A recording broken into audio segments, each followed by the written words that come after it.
जैसा कि मेरे दोस्तों आपको याद ही होगा, एनवीडिया ने अपने RTX 40 सीरीज लाइनअप में कुछ ही टाइम पहले दो नए SKUs को इंट्रोड्यूस किया था, जो कि थे 4070 super and RTX 4070 Ti super. तो आज के इस वीडियो के लिए ना मेरे पास में है गीगाबाइट की तरफ से आने वाला उनका GeForce RTX 4070 Ti super gaming OC graphics card. तो ये जो कार्ड है ये Ti भी है और ये सुपर भी है, यानी कि फुल पावर। तो आज के इस वीडियो में इस कार्ड के बारे में तो हम लोग बात करेंगे ही, लेकिन साथ ही साथ में हम लोग इस बारे में भी बात करेंगे कि आज की डेट में 2024 में अगर you are going to build a new PC for you, या फिर आप एक ऑलरेडी ग्राफिक्स कार्ड यूज़ करते हैं एंड आप अपग्रेड करना चाहते हैं, तो आपको क्यों RTX 40 सीरीज पर आज की डेट में 2024 में अपग्रेड करना चाहिए, क्या क्या आपको बेनिफिट्स मिलेंगे, इनके बारे में डिटेल में बात करेंगे। सो वीडियो को पूरे एंड तक देखें और कहीं मत जाइएगा। We will be right back.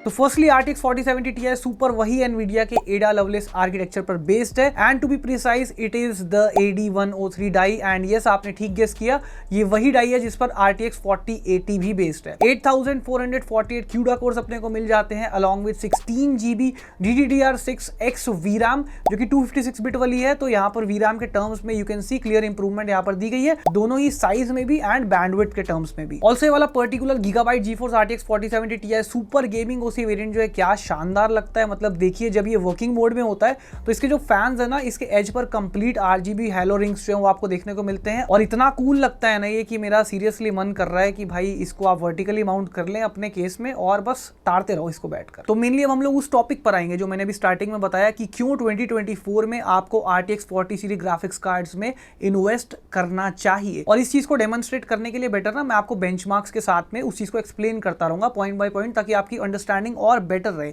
तो यहां पर पहले आपको बता दूं कि इस कार्ड को टेस्ट करने के लिए I am going to use the AMD Ryzen 7 7800X 3D processor paired with 32GB Kingston Fury DDR5 RAM clocked at 5600 MHz। तो benefit number 1 would be improved ray tracing performance. तो आपको पता होगा आज की डेट में रे ट्रेसिंग को 500 से भी ज्यादा गेमिंग टाइटल्स हैं जो सपोर्ट करते हैं, एंड रे ट्रेसिंग के ऊपर मैंने पहले डिटेल में एक वीडियो किया था। रे ट्रेसिंग से बेसिकली होता यह है कि जो आपके गेम्स है ना, उनके रिफ्लेक्शंस जो है, उसका जो लाइटिंग है वो और ज्यादा रियलिस्टिक हो जाता है, आपके गेम्स में रियलिज्म आ जाता है, आपको लाइफ लाइक लगने लगती है, और जो आपका गेम फुटेज होता है that becomes eye candy, basically आपकी आंखों को बहुत अट्रैक्टिव लगता है। बट अभी तक इस टेक्नोलॉजी का सबसे बड़ा ड्रॉबैक जो था वो ये था कि ये बहुत ही इंटेंसिव रहती थी आपके जीपीयू पर। तो अगर हम ओल्डर जनरेशन के ग्राफिक्स कार्ड्स की बात करें, जैसे RTX 20 सीरीज के हो गए या RTX 30 सीरीज के हो गए, तो जब भी हम हायर रेजोल्यूशंस और हायर प्रीसेट्स के ऊपर, सेटिंग्स के ऊपर रे ट्रेसिंग को इनेबल करते थे और हाईएस्ट प्रीसेट पर लेकर रे ट्रेसिंग को भी जाते थे ना, तो होता ये था कि जो AAA टाइटल्स हैं they started to become unplayable. मतलब उतना स्मूथ FPS जो है वो नहीं रहता था कि वो आप अच्छे से इंजॉय कर पाएं।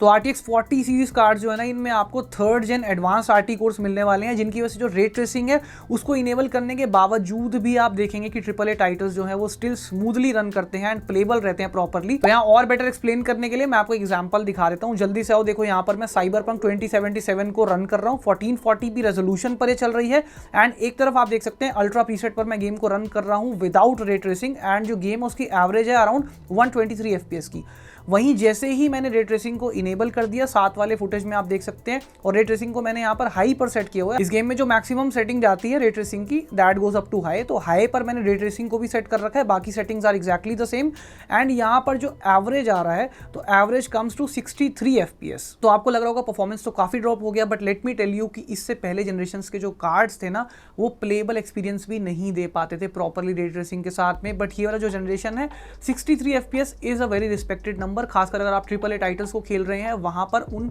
टाइटल्स को लोग खेलते इसलिए क्योंकि स्टोरी लाइन एक तो इंटरेस्टिंग होती है, प्लस वहां पर आपका जो ग्राफिक्स हैं वो बहुत ही अच्छे होते हैं, बहुत ही लाइफ लाइक होते हैं। तो 60 FPS के ऊपर भी अगर गेम स्मूथ चलती है तो that is super payable in terms of AAA gaming. हम यहाँ पर कंपेटिटिव गेमिंग नहीं कर रहे इस केस में कि हमको बहुत ज्यादा FPS की जरूरत है। तो 63 FPS in this gaming title with ray tracing set to high is a very playable number. और अभी आगे चलकर मैं आपको ये भी बताऊंगा कि अगर इसी नंबर को आप और ज्यादा बढ़ाना चाहते हैं तो आप क्या कर सकते हैं। सो हियर एंटर्स DLSS, यानी कि डीप लर्निंग सुपर सैम्पलिंग। सो ये बेसिकली ना एक AI बेस्ड टेक्नोलॉजी है जो कि रिलाई करती है इन कार्ड्स में प्रेजेंट डेडिकेटेड टेंसर कोर्स पर। सो वैसे तो ये कोर्स ना RTX 20 सीरीज में पहली बार आए थे, बट नाउ RTX 40 सीरीज में 4th जनरेशन टेंसर कोर्स आपको मिलने वाले हैं, जो कि अब एक मैच्योर्ड स्टेज में आ चुके हैं, एंड अर्ली स्टेज के मुकाबले आपको काफी इंप्रूव परफॉर्मेंस मिलने वाला है, क्योंकि ये यूज करते हैं FP8 ट्रांसफॉर्मर इंजन, जो कि सबसे पहले ना H100 डेटा सेंटर GPUs में देखने को मिला था। तो बेसिकली इन टेंसर कोर्स का जो जो आउटपुट है that is very high last जन के मुकाबले, विच मींस कि अगर अभी रे ट्रेसिंग इनेबल करने के बाद में आपका मन इतने स्मूथ एफपीएस से भी नहीं भरा ना, तो आ जाओ अब इसमें हम लोग डीएलएसएस को इनेबल कर लेते हैं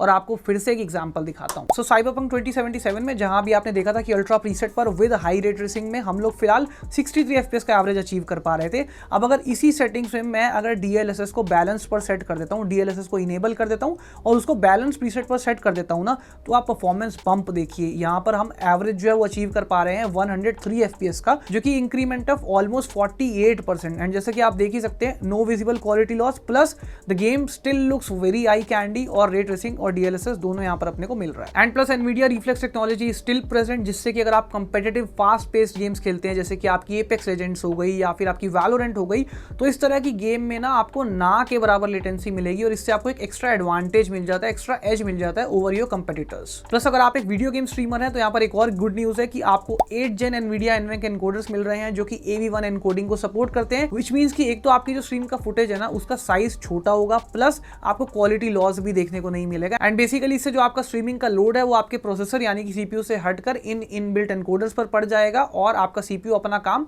बिना किसी दूसरे काम में उलझे कर पाएगा और आपको बहुत इंप्रूवमेंट दिखेगा परफॉर्मेंस में स्ट्रीमिंग की। अब ये 2 कोर्स जिनकी अभी हम लोगों ने बात करी ना, RT course and tensor course, इनका परफॉर्मेंस जो है, बेनिफिट जो है वो सिर्फ और सिर्फ गेमिंग तक लिमिटेड नहीं है, आप कंटेंट क्रिएशन में भी इसका बेनिफिट देखेंगे। For example applications like blender, 3ds Max, also जो एआई मॉडल ट्रेनिंग वाले एप्लीकेशंस होते हैं ना, इनमें आपको इन टेंसर कोर्स का बखूब बेनिफिट देखने को मिलेगा। नेक्स्ट यहाँ पर अपने को एनवीडिया ब्रॉडकास्ट सॉफ्टवेयर का भी सपोर्ट मिलता है, जिसकी हेल्प से आप एआई को यूज करते हुए आप बेटर एज डिटेक्शन कर सकते हैं, अपने बैकग्राउंड को ब्लर कर सकते हैं, आप अपना बैकग्राउंड चेंज कर सकते हैं जो कि आपके वेबकैम में फुटेज आ रहा है उसका। एंड ऑल्सो आपका जो माइक्रोफोन है ना उसमें से बैकग्राउंड नॉइज को बिल्कुल मिनिमल कर सकते हैं। और ये फीचर्स बेसिकली काफी काम आते हैं गेम स्ट्रीमर्स के लिए और जो कंटेंट क्रिएटर्स होते हैं, या फिर अगर आप किसी कॉन्फ्रेंस में हैं, आप वहां पर कोई लेक्चर कर रहे हैं, तो इस तरह के सिनेरियोज में ये काफी हेल्पफुल रहता है। तो फाइनल वर्ड्स में यही कहना चाहूंगा कि मेरे हिसाब से अगर 2024 में you are going to build your first PC या फिर अपना पीसी अपग्रेड कर रहे हैं, ग्राफिक्स कार्ड अपग्रेड कर रहे हैं, so do choose